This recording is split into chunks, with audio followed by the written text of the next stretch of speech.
Welcome to the Aquatics Life, the aquatic spotlight of the daily Parks and Rec show. From swimming and water safety to aquatic fitness and recreation, we explore the people, programs, and ideas making waves in communities everywhere. Hosted by Wesley King, every Friday at 1:30 p.m. Eastern Standard Time, this is the Aquatics Life, where recreation meets the water.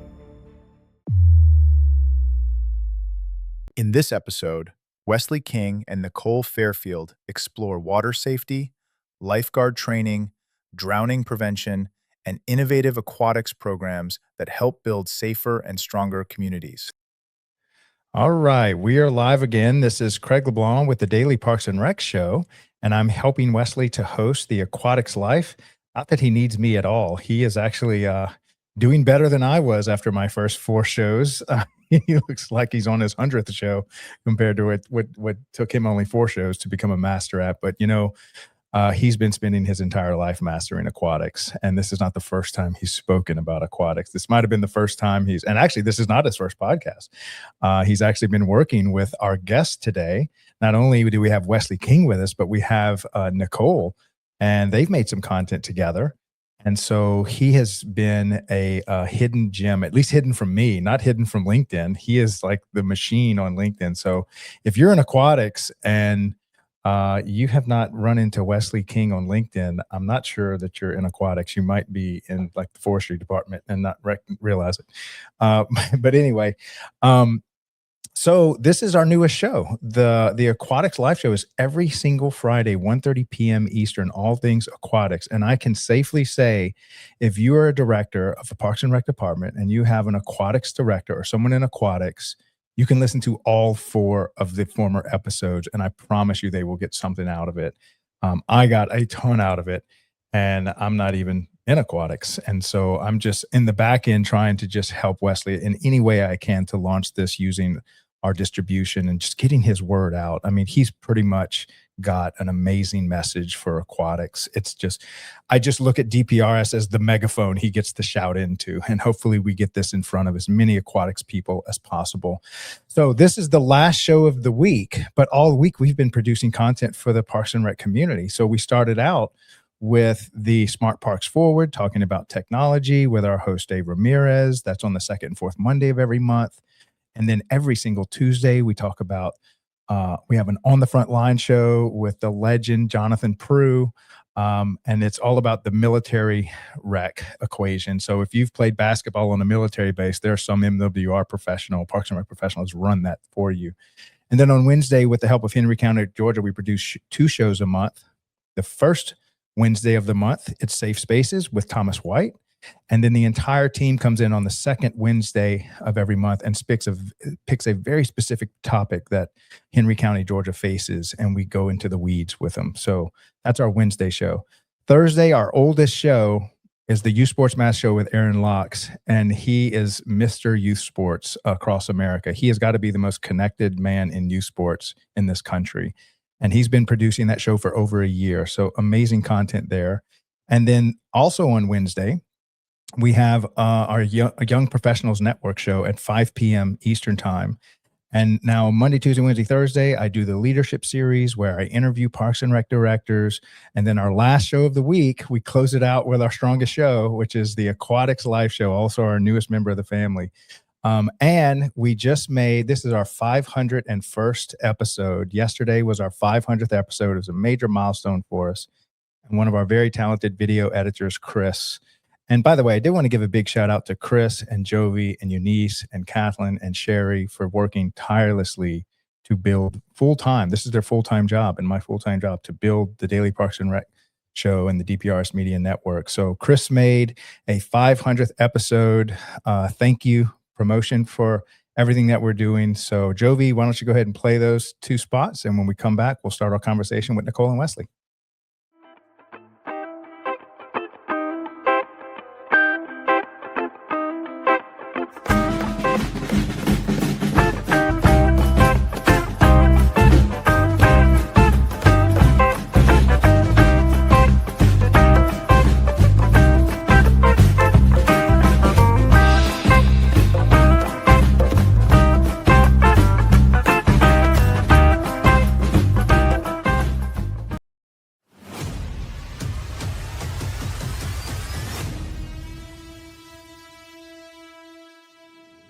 It didn't start with a big studio. It didn't start with a massive audience. It started with a simple idea. One conversation, one camera, one episode. Back then, DPRS Media Network was just a vision. No guarantees, no roadmap, just a purpose.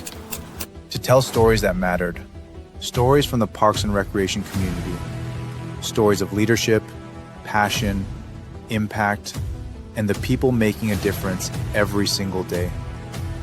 Episode by episode, that vision began to grow. More conversations, more voices, more people who believed in what we were building. What started as a show became something much bigger. A place where people felt seen. A place where ideas were shared. A place where the Parks and Rec community could connect, learn, and inspire one another. And today, we celebrate a major milestone. 500 episodes. 500 stories, 500 moments, 500 reasons to keep moving forward. But this is not the finish line. This is the beginning of our next chapter. In the months ahead and in the years to come, DPRS Media Network is growing into something even greater. We are building something truly special for the Parks and Recreation community. Something designed to bring people closer, to create stronger connections, to open new opportunities, and to continue serving the people who inspire everything we do. We are also expanding our reach through new partnerships, working with organizations who believe in our mission, partners who share our vision for community, leadership, and impact. And beyond the screen, we're showing up in more places than ever before, attending conferences, meeting leaders face-to-face, building connections that strengthen our community. Because DPRS has never been just about content. It has always been about connection. To everyone who has been with us, from episode 1 to episode 500, thank you. This milestone belongs to all of you. Here's to how it all started. And here's to everything still to come.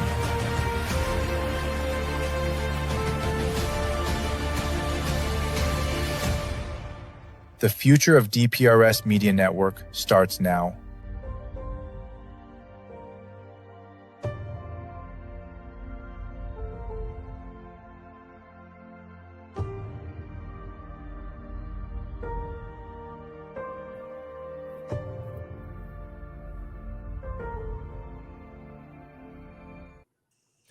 All right. I feel like we have our personal hype video now before we run out into We're ready.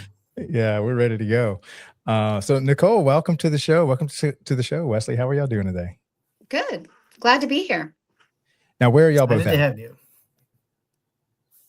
Where are y'all both located at?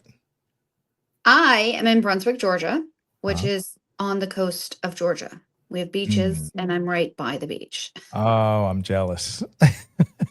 Near the Causeway, which I learned about when we hosted our event. And I'm in Evanston, Illinois, enjoying somewhat rain and somewhat warmth.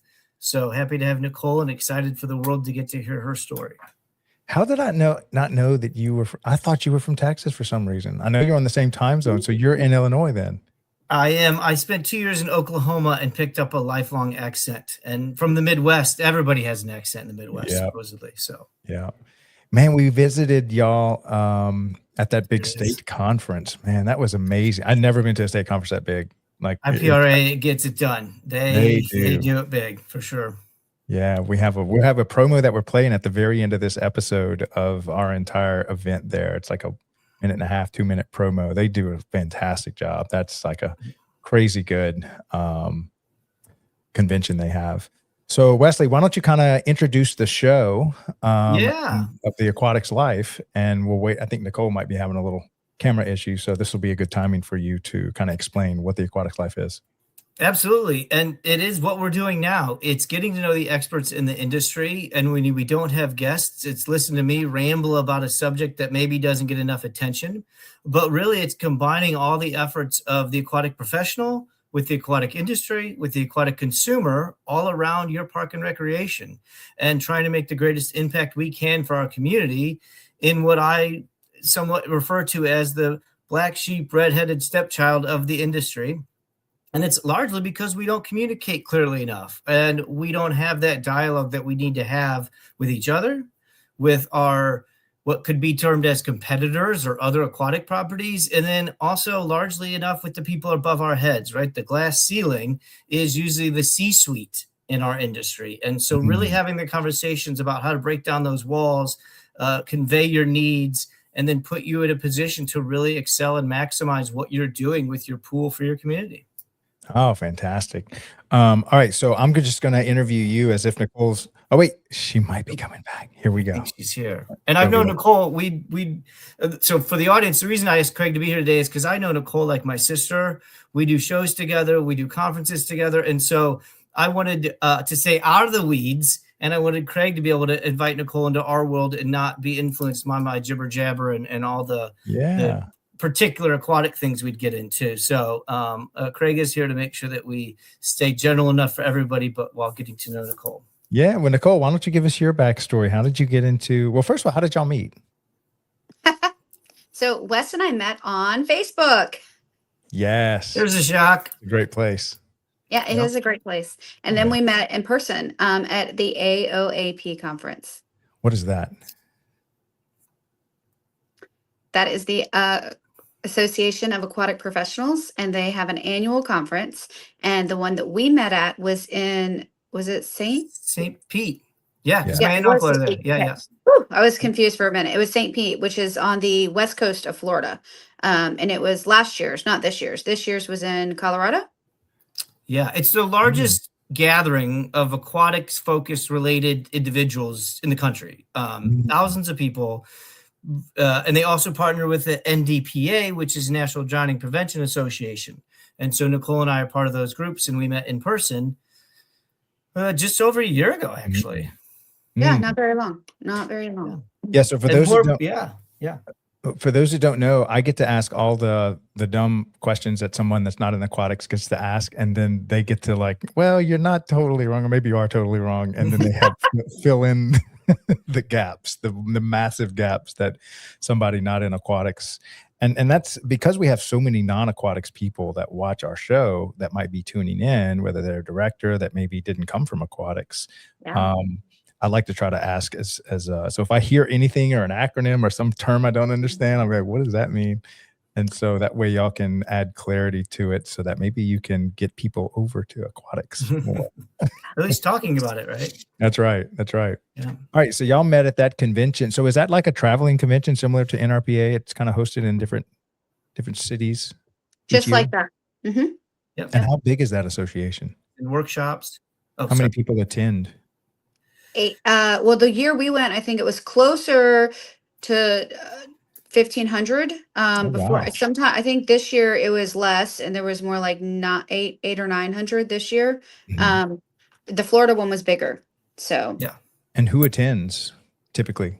Like who's your average attendee? Just like an aquatics director or anybody in aquatics? Anybody with it? So it's not just for Parks and Rec. It's for basically anybody running a swimming pool for a YMCA or for a city or maybe even for like a country club. So it's open to everybody. Yeah. All that. And then the drowning side as well. So if you're part of a foundation or you're had a tragic incident, they've come together, parents and families, to create their own group, NDPA and National Drowning Prevention. And now they partner with AOAP so the professionals can be connected to the people and start to create that more collective effort. And that's kind of why we built our side version of that, our All Things Aquatics version. Yeah. And before I go too far with the interview, I'm just kind of operating as curious about learning about both of y'all. But do y'all have any questions y'all would like to have answered? Do y'all have any format that y'all would like to follow? Or you just want me to kind of interview y'all? We're totally fine with you just going with any. Perfect. Yeah, just throw spaghetti on the wall. We're good. Awesome. We usually have a script that I don't follow. Every week, Nicole and I have a podcast, Navigating Eva. That's her podcast. And I get a script printed every week. And by the introduction, he's gone. So you do your thing, brother. Good deal. Good deal. Okay. So well, first of all, how did y'all get involved, or what role were you playing when you attended your first association meeting that y'all were speaking of? I was in this role. So I have been in aquatics since 2000, well, I guess 1999. And the first time I ever went to the conference Wes and I were at, I was in this position here at the city. So the city, and I'm the program coordinator. So I went because I asked. So there's many, and you can pick whatever one you want to go to. I picked that one because it was in St. Pete. I could drive there, and it merged with the National Drowning Prevention, whatever their acronym is. So is that currently the largest one in the country? I don't think so. I think the United States Life Saving Association. Swim school. Yeah, I think theirs is actually bigger. But that seems to just be swimming or swim schools, whereas this one took, because because I work for the city and a lot of it is public health, I wanted to go to the drowning prevention as well as aquatic professionals. So I picked that one over the United States Swimming Association one. And Wesley, what were you doing when you attended your first one? So I was speaking there. Humbly enough, I was allowed to speak at that event, and I've done a lot of those from medical, fitness, athletic business. This is the main aquatics focused one, but it's a good point to bring up that a lot of organizations have their own. The YMCA has their retreats. Stargard has a national cruise, I think they do. But what is great about AOAP, and I'll plug what we're doing with All Things Aquatics as well, and these independent groups is, as we've said before, it doesn't matter who you work for, and it doesn't matter what certification you have. And that's why Nicole and a lot of people like us love those engagements, because sometimes we don't even know where you work for, but we're all learning about this one thing, or we're all going to get better at staff training. And so it's a great way to kind of break out of those silos, if you will. Okay, so I want to write down to cover this one. So it's All Things Aquatics. I want to hear like the origin story of that, but I don't want to move to it. It's a good story. It's a good story. Right, so we're going to talk about that. So that's in my notes to talk about. Do you remember what your speech was back then? How many years ago was that? Well, I think I was doing team building. I think I did two. Was it, I might've been How to Create a Team in 30 Seconds, where I did an example of in the year 2000, Kobe Bryant passed to Shaquille O'Neal in the playoffs, and it was an amazing alley-oop, and they came back. And in that 30 seconds, the Lakers became a team and then ended up winning 3 championships in a row. So I think that was one of my presentations there.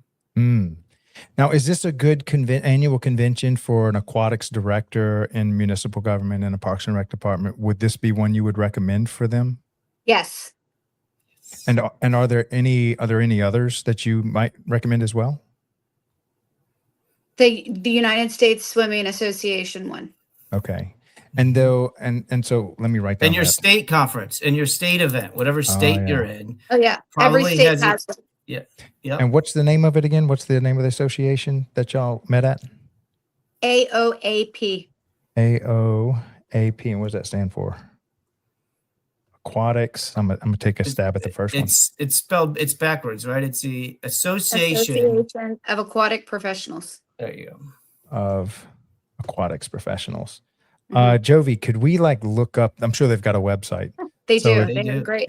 They have a monthly newsletter, which is great because it covers, if you're in recreation, it's fantastic, but it covers everything. So I like it. I mean, I'm in recreation. I've been in the county, the city, the county, the city. I mean, all of it.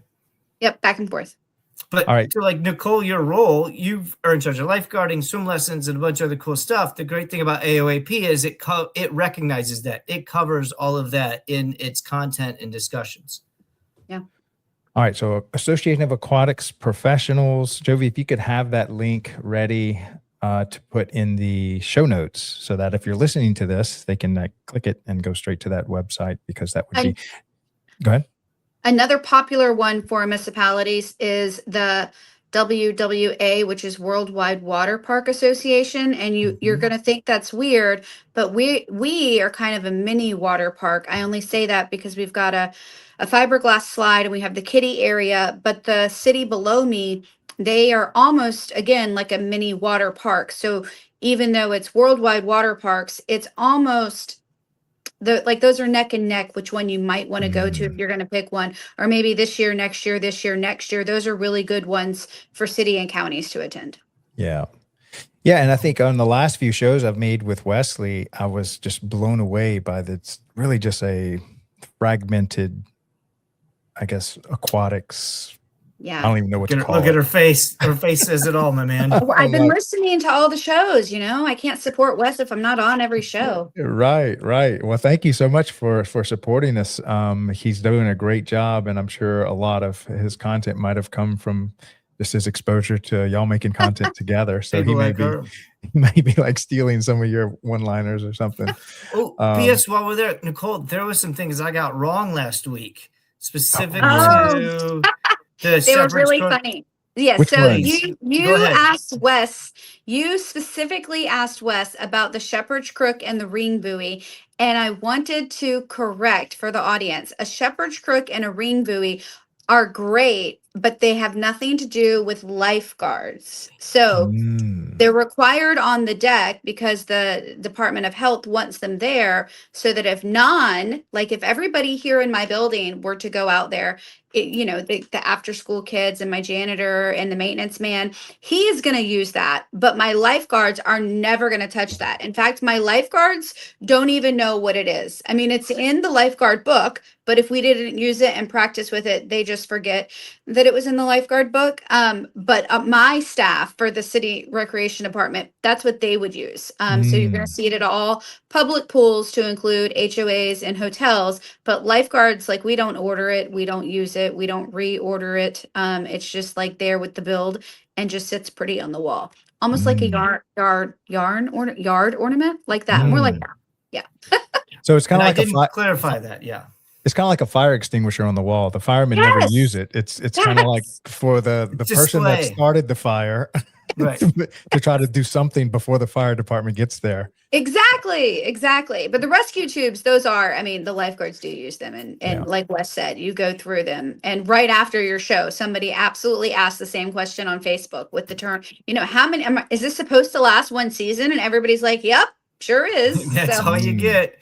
So we cut off the conversation of the subject, but I realized I didn't give reasons why. So if you listen back, it sounds like all one run-on sentence, which is how I speak anyway. So I was grateful that Nicole caught that very quickly, and hopefully we have a large enough audience that was waving their arms, going, "Wait, no." Anyway, so that's what we want. Again what we need. That's why her position is so important and needed, and often mixed in with other tasks. And so instead of somebody like her with that critical eye is very valuable.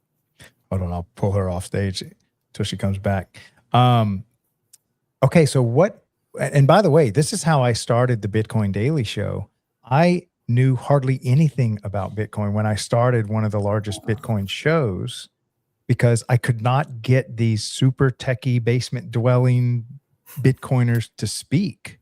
They didn't want to talk about Bitcoin, but I was like, I know what'll get them to talk. Somebody's going to ask me that's new to Bitcoin a question, and I'm going to answer it horribly, and they're not going to be able to resist to come up and correct me. And so sometimes the best content comes from the expert saying, wait, I can't let that go without saying something about it. And so that's actually how I built the entire first media company.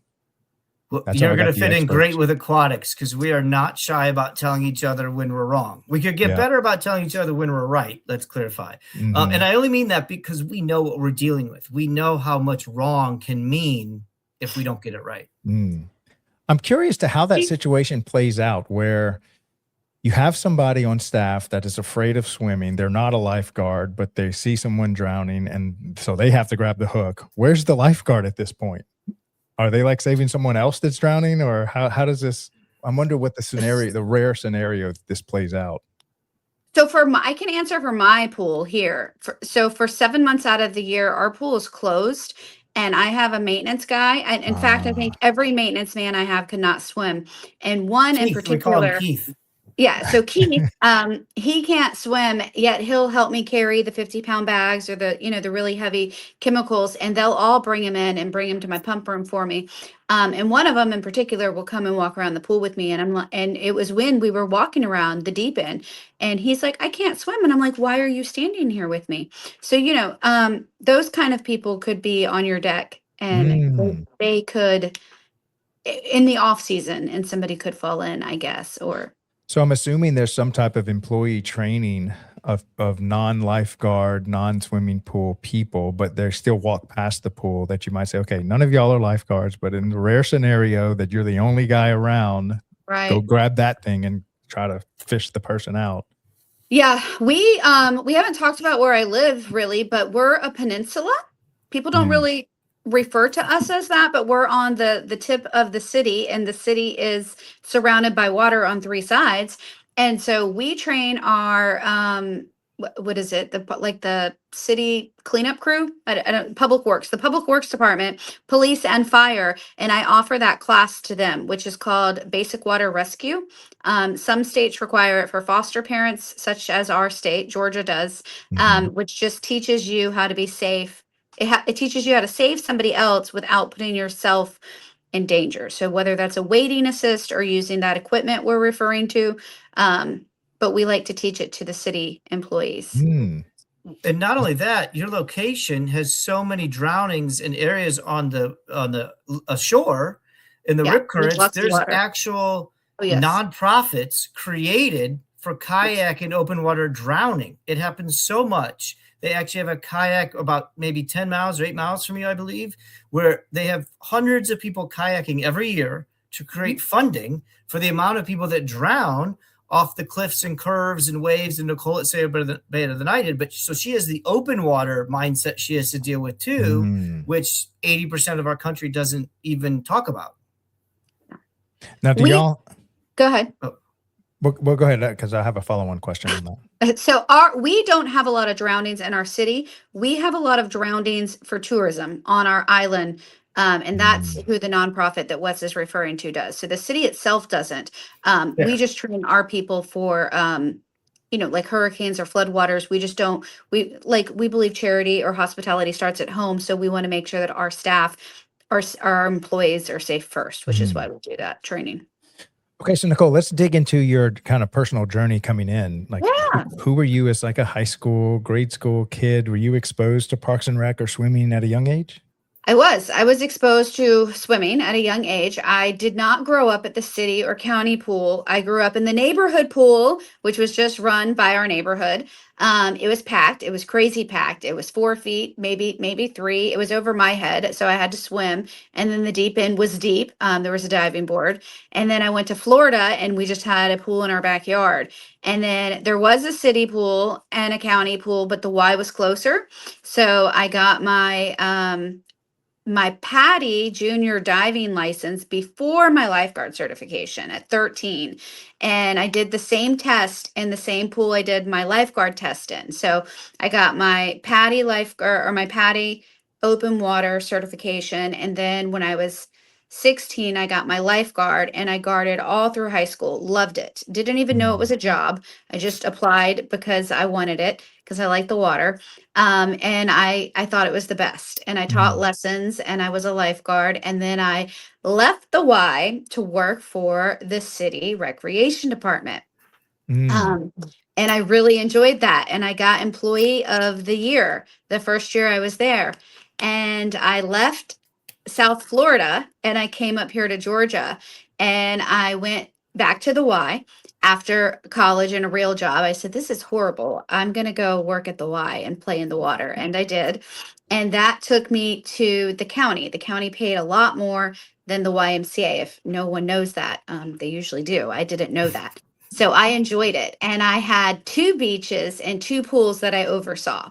So I was pretty young, and I had a lot of staff, because it was all seasonal. So like Wes said, how many people do you interview? I interviewed a lot. And this was back in the early 2000s. So we had stacks of applications.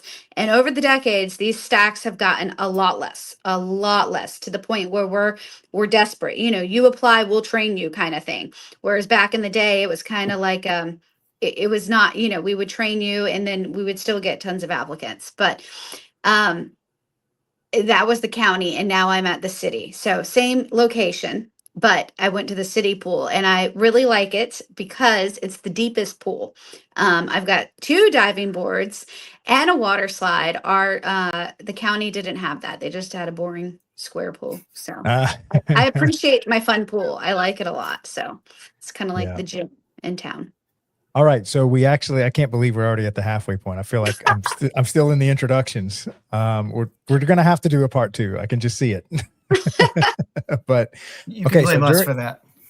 During our halftime break, we're going to give a big shout out to our primary sponsor that has been with us since day one, really. I met them probably within the first 50 episodes. And so they've been supporting the next 450 episodes. And this is Outdoor Link. And so if you have a smart home, a lot of us have smart homes now. We'll go to Best Buy and you see like Google and Apple and everybody fighting over selling you smart bulbs and smart switches so that your home can just be controlled by your cell phone. Imagine if your whole city was set up like that and you had a smart city where your splash pads and your bathroom door locks and your parking lot lights and your baseball field lights were all it could be controlled by a central location, a laptop or your cell phone, so that when you get that 2 a.m. call from grandma that the coach left the lights on, you're not having to call your superintendent to get out of bed and go turn them off. You can either schedule it to where they go off automatically, or you can control them right there from your cell phone when you're on the beach on vacation. You don't have to have this major crisis. So if you're interested in that, Dave Ramirez, who is also the host of our technology show, Smart Parks Forward, you can find him on LinkedIn, or you can reach out to me or anybody with the DPRS media team. We all know one another. So we'll help you connect with him, and you can help turn your city into a smart city. So we'll play a commercial for them, followed by a commercial for the actual media company with Helps, ties it all together. So Jovi, why don't you play those 2 promos, and we'll come back with Nicole and Wesley and finish up our conversation. In today's parks and recreation industry, communication, safety, and efficiency go hand in hand. That's where Outdoor Link comes in, delivering smart technology that empowers city departments and community planners to do more, smarter. Outdoor Link's platform connects and automates everything that keeps your parks running smoothly, from lighting and locks to signage, water features, Wi-Fi, and digital advertising. Control and schedule park lights for safety and energy savings. Remotely manage facility access.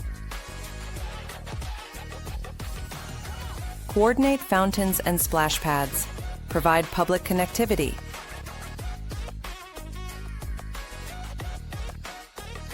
All from one simple, unified platform, giving you real-time control, data, and cost efficiency. For parks and recreation agencies, that means safer spaces, smarter resource use, faster responses, and stronger community engagement. And behind every great park story is great infrastructure. That's why Outdoor Link proudly supports DPRS Media Company, helping the Daily Parks and Rec Show amplify the voices of professionals shaping our communities every day. Outdoor Link, smart, connected solutions for parks, recreation, and beyond. Welcome to DPRS Media Network, the voice of parks and recreation professionals, where leadership grows, facilities thrive, and communities connect. Leadership Series, insights from the leaders shaping our industry. Facility maintenance, the backbone of safe and sustainable spaces. Young Professionals Network, empowering the next generation of parks and rec leaders. The Rec Room, real conversations, real stories, real impact. Youth Sports Mastery, elevating the game for athletes and communities. Smart Parks Forward, innovation driving the future of recreation. On the front line, honoring those who serve our communities every day. Athletes Commute, the journey behind the performance. The Aquatics Life, everything aquatics, safety, staffing, sustainability. Safe Spaces and Green Spaces, a show exploring the connection between nature and mental well-being.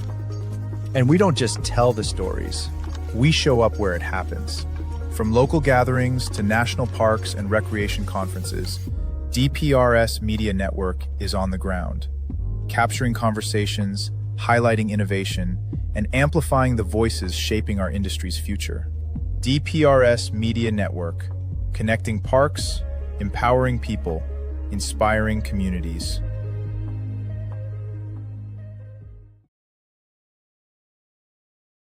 All right. So I promise we're going to get to the foundation of All Things Aquatics, but I have to ask, what's the difference between those two licenses, that open water license and then the other one that you got afterwards?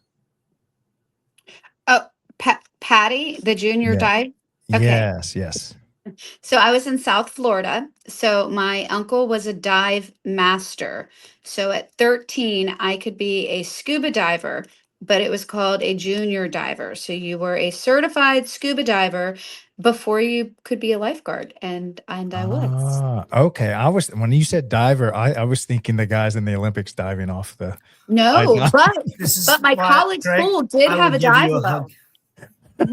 My college pool had a dive well, and one of our lifeguards, she was a diver, and one of my guards here, she's a diver, but she moved down here from up north. But unfortunately, I've never been good at diving off the meter board. So Don't have vertigo and dive. As one who lives with vertigo, my first pool was a 12 feet well, Craig, so I can appreciate the deep end. But yes, what's vertigo?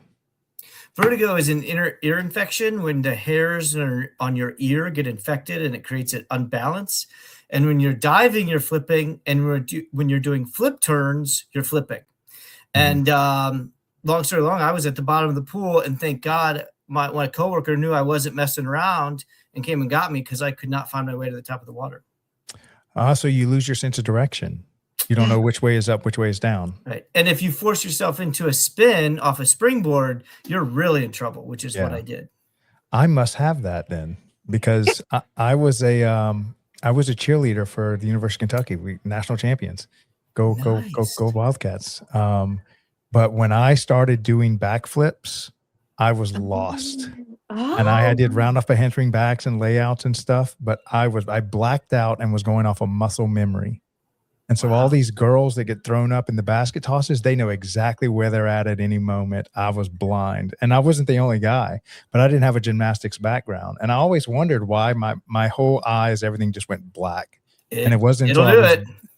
So yeah, I can't imagine that happening in a swimming pool underwater. Yeah. And I was a lifeguard, and I was there, and I was young and dumb. Anyway. Yeah. But yeah. All kinds of stuff. Okay, so then how do we refer to someone that dives off of a springboard into the water and someone that dives with the scuba gear? Is that we just use the same term, divers? He stumped us. I don't know. I've always called them certified divers, and it's always been Patty, but I don't think it's Patty anymore, because at our All Things Aquatics event, we had the divers or the dive team come. And you teach in their pool. I do. I teach in their pool, but I don't know. I know they've changed from synchronized swimmers to artisan swimmers. So I don't know what we're calling divers. We're gonna I don't think they're called divers. I don't think they're called divers. I bet Kara would know because she has the meter boards. Yeah. We'll find this answer out for you, or we could let Kara be a guest. Yeah, that would be good. That would be good because she's got to know. When I think divers, I don't. My mind doesn't go to scuba divers underwater with the big tank and bubbles coming out. You know, it's my mind goes to the Olympic. Yes. Right. My mind goes straight to the Olympic divers. That's awesome. All right. So All Things Aquatics. First of all, how did y'all get that name? Nicole hit me over the head with a very soft hammer and said, "Hey, you already have a Facebook group called All Things Aquatics. Why don't we just use that name to title our event and collection of in-person activities?" And I said, "Oh, that's really smart. Let's do that." And so we created what is a small, concentrated meeting of the minds, if you will, based on the Facebook group. And so now we have monthly webinars. We do annual meetings. Our next one will be in September in Houston, at the end of September in Houston. But it's taking all kinds of aquatic professionals and putting them in the room together and discussing large scale subjects without PowerPoints, without keynotes, without big hullabaloo, but just in a room at tables, at chairs with real life discussions and real life interactions. And how long has this been going on? How many years? Since last March. We created this right after we went to several events. And no way. Yeah, it kind of came from fruition because what I realized, and you speak, and Nicole speaks, and I speak, but you can't talk to anybody at these events. So I just sat on a couch at a major conference and just waited for people to come out of the shows and the speakers and sit on a couch with me. And so that was our actual logo. I'm only talking because Nicole has no sound. I promise I'm not stepping on her toes. We had our logo was a couch with a pot of gold next to it. And our philosophy was, you don't have to go through the rain and the storms that we've gone through. We're going to give you the gold first. And we're going to be like a fireside chat on your grandpa's back porch on a couch. And that's the whole day. But purposeful connections with experts in specific areas, risk, revenue, safety. And then we take those areas and we break them down. Safety of slip and fall, safety of chemicals, safety of staffing training, and et cetera, for each type of category. Was now, the machine. Nicole, can you hear us? We just can't hear you. Give us a thumbs up if you can hear us. She might not be able to hear us too. Wesley, if you can text her that she could actually put that link into her cell phone, and it works perfectly on the cell phone too. Got it. I've actually done entire interviews. We just wanted the listeners to know that this is not AI generated, that this is real. I used my cell phone this morning for our speaker call. And while I've got the time, I'll just plug this Tuesday upcoming, John Prue's military show. I am the special guest, but more so, yeah, check it. He's doing an aquatic show, swim call. There's our military people. I'm going to steal swim call, but we've got a Navy expert and an Army expert in their aquatic worlds. And I'm going to be there. Yeah. And we're going to spend the hour talking about what is different and what is the same and what our challenges are in and out of the military versus the non-military world. Oh, I would feel it.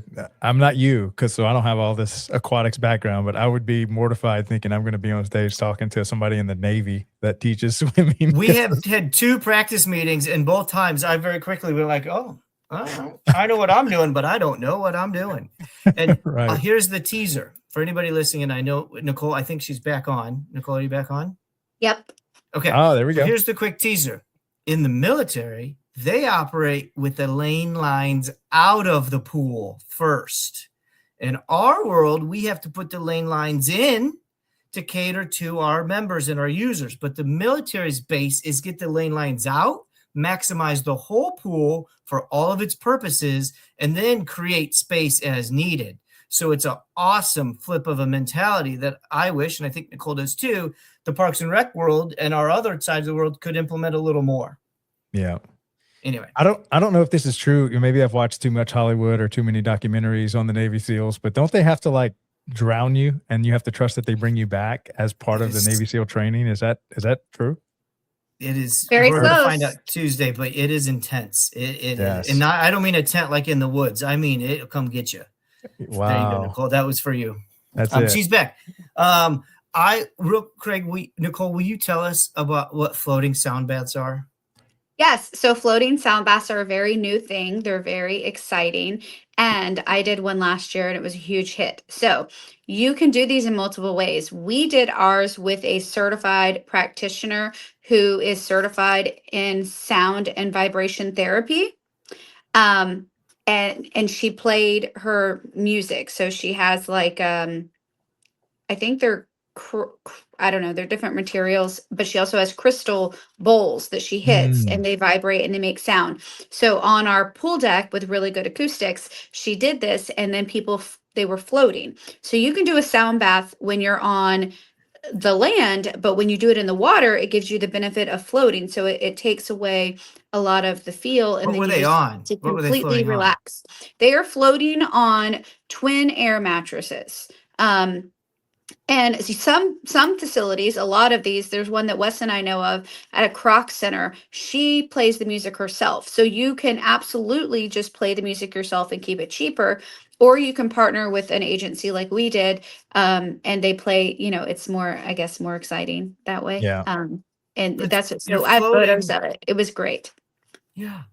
Craig, can you imagine? And It again, was I'm really teasing good. because I know you don't know aquatics, but I know you know relaxation. Pictures. Oh, I know yeah. you chilling out. Can you You know, imagine doing that in a pool and like it just was really good. literally?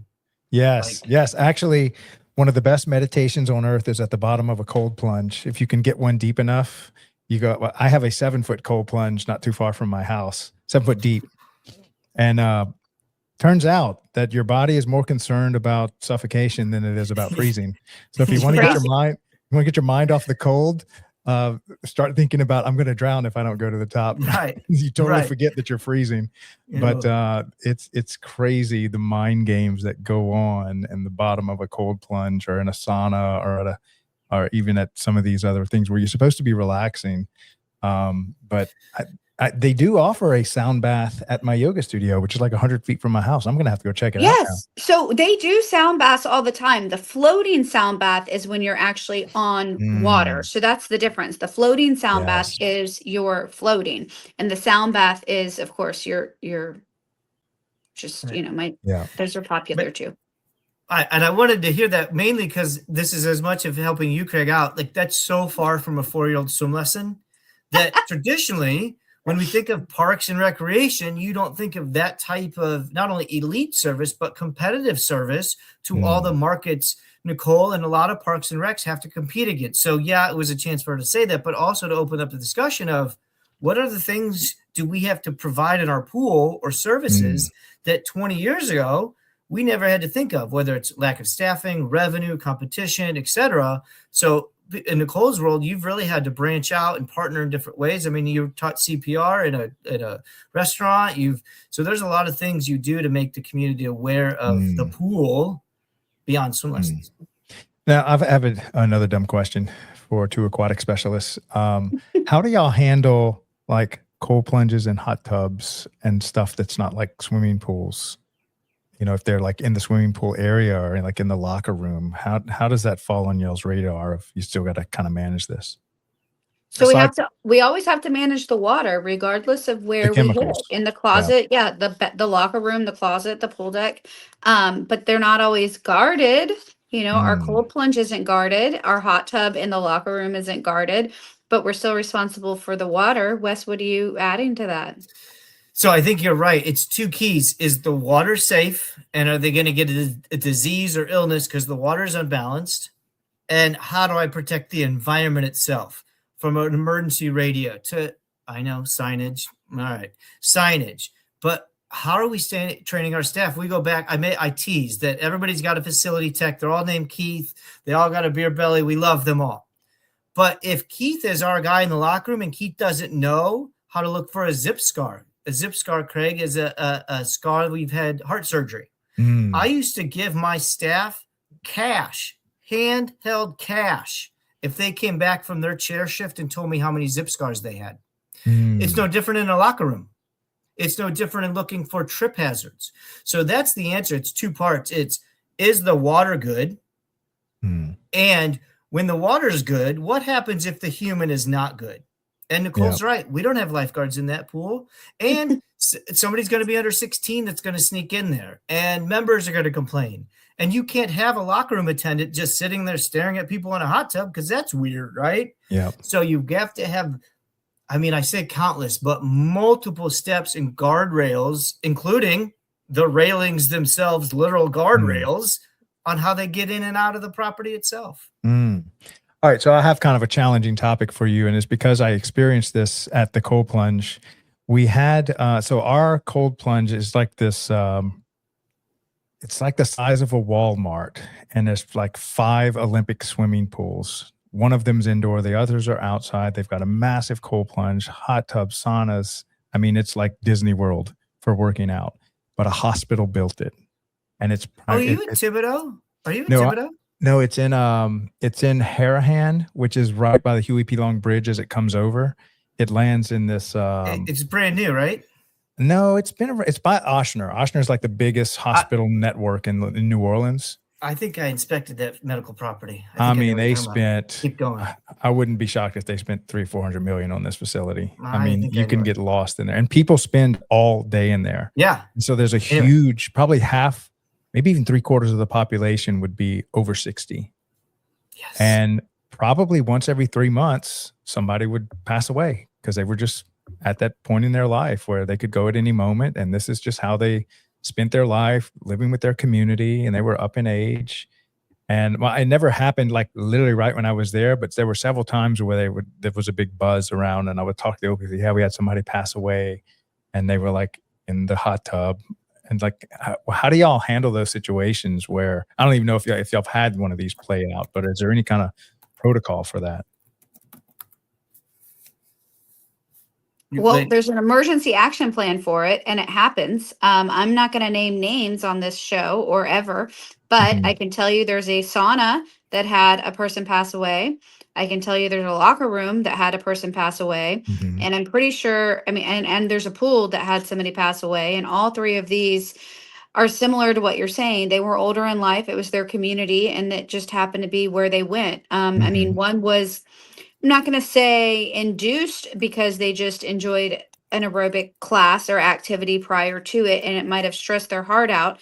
But, you know, in any aquatic environment, I was thinking of this earlier when I was thinking about us getting on, you know, you always plan or rehearse, you know, there's a game plan, and Wes and I call them emergency action plans. But when I go over our drills, you're preparing so that there's not the game plan. You know, you don't want that to be your run. You don't want to have to do that, but you're practicing, because if we're sitting in a court of law, because there's a lawsuit that follows that, and a lot of times there's not, you know, if the people are older in age, then their family just knows that that's what was going to happen. It's not that they was negligent on the facility or the guards or me. It's just what happened. So you don't end up in court, but you always run through your plays with the exception or the expectation that, you know, this could be. And what I tell my guards is, you know, just because we clear the deck and put you outside of the fence, and I'm sure Wes is familiar, you know, get everybody off the deck, get everybody outside, but you're on the other side and they're standing there with their phone and they're recording through the fence. I mean, nobody's stopping them from doing that. So you are the show, you know, you are what everybody is recording. And there's 50 or 100 people on the other side of that gate with their cell phone recording every move you make. And posting it or giving it to the family later. So are you ready for your night, you know? Yeah. Well, I do court cases. So to your point, on the other side of that, if I get hired, and there's people that get hired way more than I do, get hired to then prove one side or the other, you have to be able to validate all the things Nicole just said. On one side, we did it. On the other side, going to be attacked and try to cut into, say you didn't do it. Yeah. Well, I just want to apologize in advance that if I had to pick a place to go, I want to go in a cold plunge or in a sauna. And so I'm sorry to the poor director that I die on their watch. No one's lifeguarding those spots, so we're okay with it. So it's all on me. I do want to say real quick, though, and Nicole, correct me on the terminology, but Craig, what you might not know is that lifeguards are the only professionals that don't get mental health support after a critical incident. First responders, nurses, doctors, emergency ambulances. If you have a certification of first response, you get mental health support. Lifeguards don't. There is a great organization. It's a nonprofit called the International Lifeguard Critical Incident Association, ILCIRA. I sit on a small group, a board with them, and I do some activities. There's people that have taken more great impact, but it's a nonprofit designed to be an 800 number or to be a response team for your mental health, psychological first aid. Because whether it's Park and Rec, whether it's YMCA, JCCs, it's okay, Nicole, it's my show. Craig can fire me, not you. If something happens in your property, you're relying on that organization's plan for mental health and recovery. And these are 16, 17-year-olds. These are 25-year-old part-timers. These are lifeguards have a very stereotypical framework, right? 16 to 22-year-olds. That's the most formative years of somebody who could be traumatized in a critical incident for their first job. So the International Lifeguard Critical Incident Association is designed with psychological first aid, with immediate mental health care, with somebody to be there for you remotely or potentially in person, because first of all, drowning, highest rate of accidental death for children in the country, but also the person in charge of the pool has never been trained on what happens. Craig, lifeguard training ends with your certification. Now, what Nicole and I do and what all of our listeners do is create all the environments for safety after that, because again, only one law, Virginia Graham Baker, there's only one law. And there's no mental health support for a lifeguard if you're involved in a critical incident like that, nationally support. Right, nationally. So I do want to add to that. For us, for Parks and Recreation, they usually fall under cities, counties, and governments, and there is a lot more help because If a you're in city Parks and and a Rec, county, yes. Parks and Rec have stuff set up. The problem is most of these people are, number one, young, even if they're not a minor, they're young. And number two, they're usually seasonal. So once they leave, they could still be affected later and long after, which is why the organization Wes is naming is so good. What I want to add to that is lifeguards are not viewed as first responders and should be, because I feel even before the police officer and EMS, the first responder is the lifeguard. Like they were there it's a debate, before Craig. anyone. It's an industry debate. Funny. Yeah. It's interesting. So my hope is that will change in the future, that they will be. Great reminder about Parks and Rec. It was not designed to slam any one area or other. It was to show overall, to all the things we've talked about, Craig, aquatics is disconnected and we don't have some of those support systems that other areas do. So I wonder what's the pushback from lawmakers to have that, not certification, but that, where you say the lifeguards are the first responders, are part of that first responder community. I don't think there's been any pushback yet. I think it hasn't been brought to their attention because we're just that far behind the bar. It has started to go, I think it's going to them, and I haven't heard of pushback yet. Yeah. And it has just now been to the point where they're bringing it to their attention. So I think it's on the way there. And we should follow up with that, at least to see where the pushback is. like I'm the sure there will swim be, but there's none there yet. Now, is It's that like at the swim state lessons level? in high school.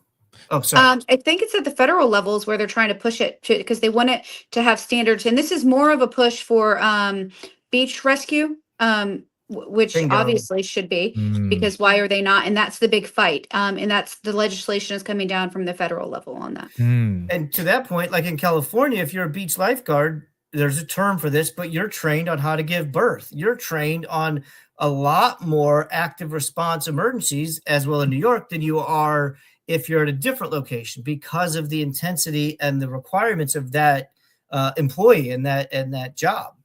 So even those are somewhat disconnected in the expectations and the training based on the state you're in. So even Baywatch, those aren't considered first responders?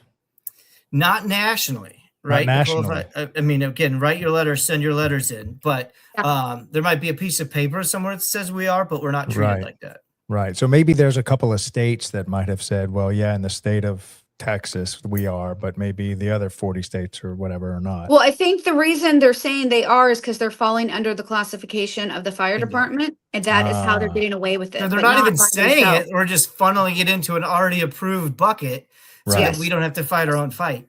Right. And then now they're trying to change it. I imagine that the people with the open water, on the beach kind of stuff, there's probably a good chance that they'll get classified as a first responder, but then all the lifeguards at the swimming pools are like not part of that category. Correct. Right. Steve But that's Gorella, fine. I think, yeah. I think the change that's going to come with that, though, is for our town. Like I'm in Georgia, and there's 2 beaches with lifeguards, mine and Savannah. So Tybee Island and St. Simon's Island are beach lifeguards. They would no longer be able to be a minor, which to me, that's a win. But some might be upset that can't be their summer job. But, 2 years is I think it's okay. You could still enjoy it. Rules in the NFL But that you have to play. They can go work at the pool. They can go work at the pool. So that's fine. It's okay. All right. So we're coming towards the end of the show, and I have a question for each of y'all from one of our former guests. And so each of y'all can answer it in your own way. Let's see. This question comes from.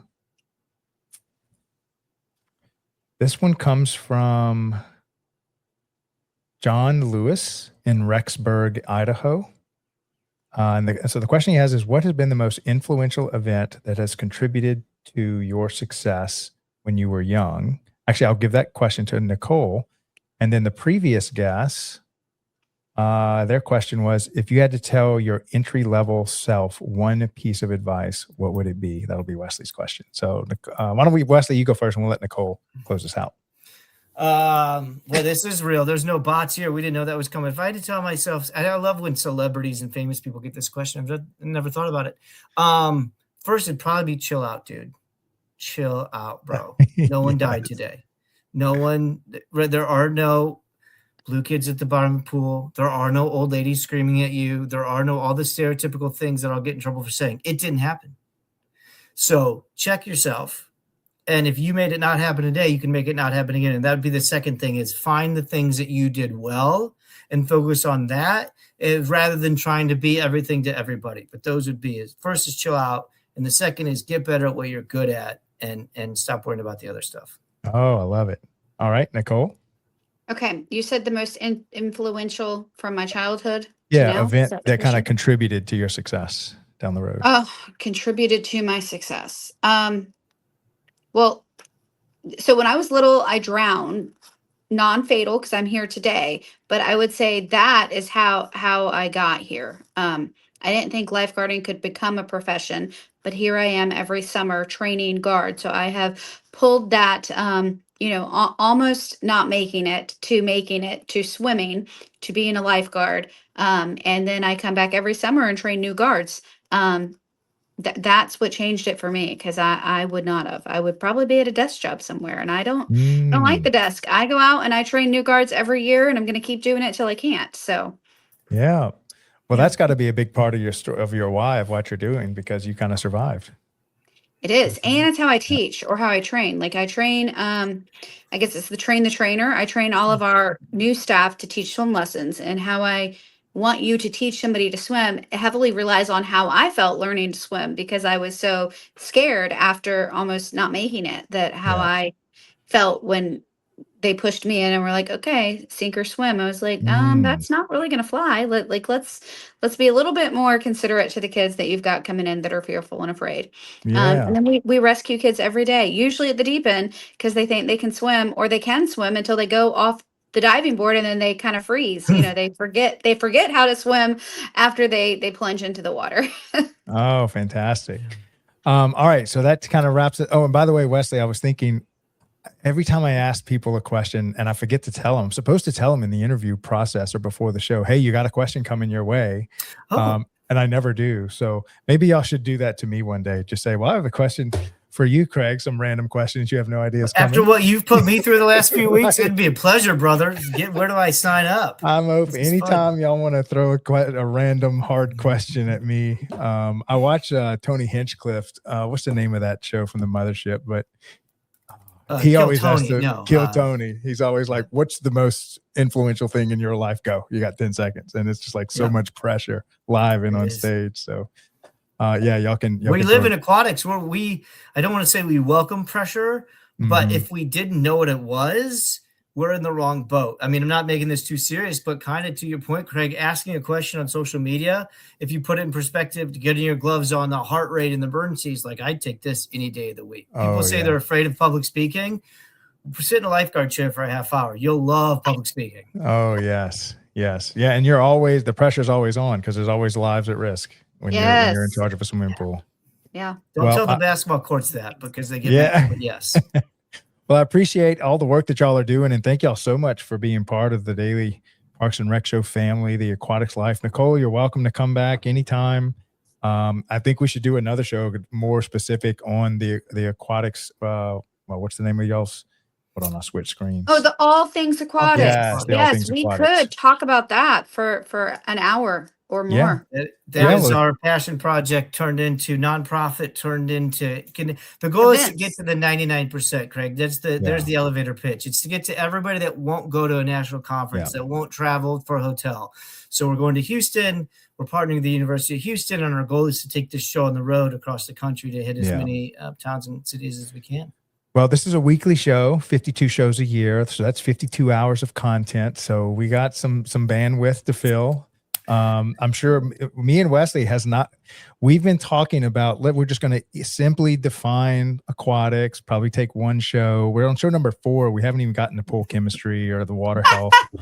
I'm like, we're going to be in pool chemistry will take a whole 52 hours, by the way, because pool chemistry is never ending. Yeah. Depends who we get. Yeah. Well, guys, thank y'all so much. This has been a fun and great show. Really excited to see what kind of content we're going to produce for the aquatics profession. And I'm so glad we have people that are so passionate and qualified to speak on this because they've been living it. And so thank y'all for all the work that y'all are doing and sharing the wisdom with a very much needed, I know this industry needs this word to get out because they're just kind of all over the page. And I think y'all have a lot of wisdom to share that people aren't having to reinvent the wheel on how to run an aquatic center. Y'all have kind of seen it all. And so I really appreciate and thank what y'all are doing. Absolutely. But y'all have a great weekend, and we will see y'all here again next Friday. And then Monday, we start the whole process over again. So y'all have an awesome weekend. Love you guys. Bye, everybody. Take care. Bye-bye. Bye. It started with a shared purpose, a vision to bring people together, to inspire, to learn, and to lead. And at CPRS Conference 2026, that vision came to life. From every conversation to every connection made, this wasn't just an event, it was a community in motion. Ideas were challenged, perspectives were expanded, and leaders stepped forward, ready to shape the future of parks and recreation. At DPRS Media Network, we had the privilege of capturing it all. The passion, the innovation, the stories that deserve to be seen and heard. Because these moments don't just stay here, they ripple outward, into communities, into programs, into lives. To the organizers, the speakers, the partners, and every single attendee, thank you. For showing up, for sharing your voice, and for being part of something bigger than all of us. This is more than a conference. This is a movement. And DPRS Media Network will continue to tell your story every step of the way.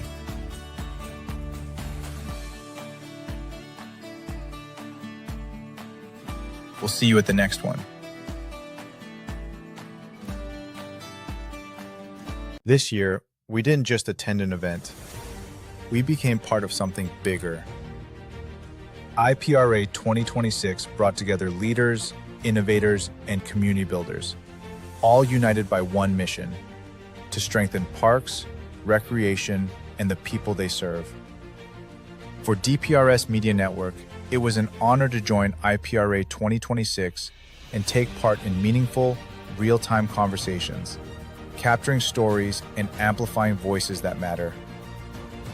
To IPRA, thank you for creating a space where collaboration thrives and the future of parks and recreation is shaped together. We extend our deepest gratitude to Amelia and all our partners who made these live interviews possible. IPRA 2026 wasn't just an event, it was a reminder that when communities connect and stories are shared, impact follows. From all of us at DPRS Media Network, thank you, IPRA. Thank you, partners and sponsors. We're honored to stand with you and excited for what's next. Are you a vendor, brand, or service provider ready to connect with the heartbeat of local communities? At DPRS Media Co., we tell the stories shaping parks and recreation across America. Through podcasts, live streams, videos, and newsletters, we reach frontline leaders, city directors, and decision makers every single week. From youth sports and facilities to programming and policy, our audience is your audience. Sponsoring or partnering with DPRS Media Co. puts your brand in front of the professionals who build, budget, and buy for their communities. Launching a new product, growing your presence in public spaces, targeting cities, counties, or departments, DPRS is your trusted media partner. Whether you're in software, turf, aquatics, robotics, smart cities, or special events, partnering with DPRS puts your brand in the story. With commercials, interviews, social campaigns, newsletters, and live shows, we're your media team. Partner with us and grow your impact in the $200 billion Parks and Rec industry. DPRS Media Co. Stories that move Parks and Rec forward. Your audience is here. Let's meet them.